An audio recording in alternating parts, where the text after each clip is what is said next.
Presiden Truman adalah presiden yang unik. Dia adalah satu-satunya presiden Amerika setelah abad 19 yang tidak punya ijazah SMA. Tidak seperti karir MacArthur yang spektakuler, masa muda Truman tidak terlalu istimewa.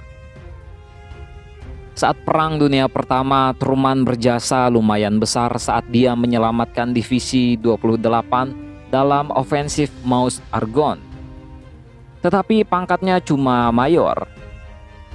Selesai perang, dia mencoba berdagang, tapi gagal akibat resesi ekonomi di tahun 1921.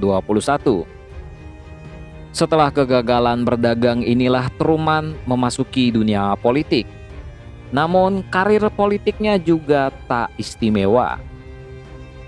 Baru di tahun 1934 Truman mendapatkan kesempatan menjadi calon anggota Senat. Ya, serupa dengan Senat di sini atau DPD lah ya kan. Ini juga bisa tercapai karena keempat bakal calon sebelum Truman menolak dicalonkan. Truman menang, tapi sebagai senator ternyata kekuasaannya kecil. Kemampuan Truman baru terlihat di tahun 1940 saat dia memimpin pansus untuk menyelidiki korupsi industri yang dikontrak pemerintah Amerika Serikat untuk mempersiapkan militer Amerika untuk berperang. Pansus ini berhasil menyelamatkan 262 miliar dolar dan membuat nama Truman menjadi populer. Di tahun 1944, Presiden Roosevelt sudah menjabat sebagai presiden selama 3 periode, selama 12 tahun. Waktu itu tidak ada batasan masa jabatan secara legal. Cuma secara tradisi sebab Presiden Amerika pertama George Washington menolak mencalonkan diri lagi setelah menjabat selama 2 periode, selama 8 tahun.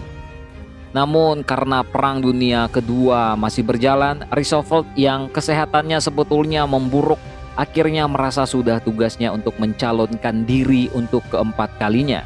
Wakil Presiden Roosevelt selama ini, Henry Wallace, dianggap terlalu pro-buruh oleh para elit Partai Demokrat. Mereka yang sadar Roosevelt sudah semakin lemah, tak mau Wallace menggantikan Roosevelt.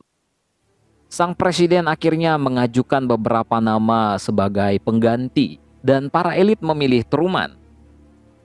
Roosevelt dengan mudah memenangkan pemilu dengan Truman sebagai wakilnya. Cuma selang 3 bulan kemudian Roosevelt wafat. Selama 3 bulan itu Truman tidak menerima tanggung jawab yang berarti. Namun dalam sekejap seluruh langit dan bintang runtuh ke atas kepalanya. Menurut Truman sendiri, dalam sekejap dia harus memutuskan banyak hal. Salah satu yang paling penting adalah bagaimana caranya membuat Jepang menyerah.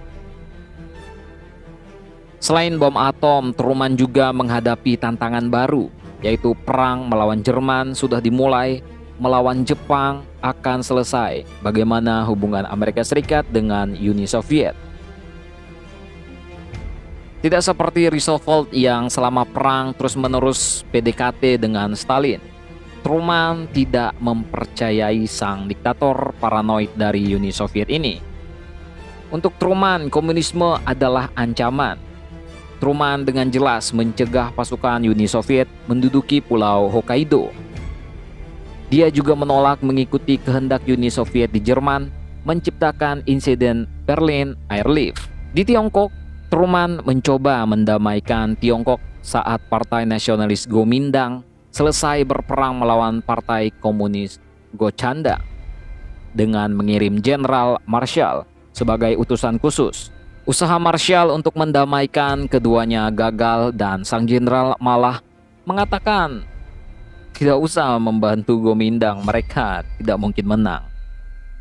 Di bawah Presiden Truman lah Amerika Serikat yang anti komunis harus menyaksikan seluruh Tiongkok berubah jadi negara komunis.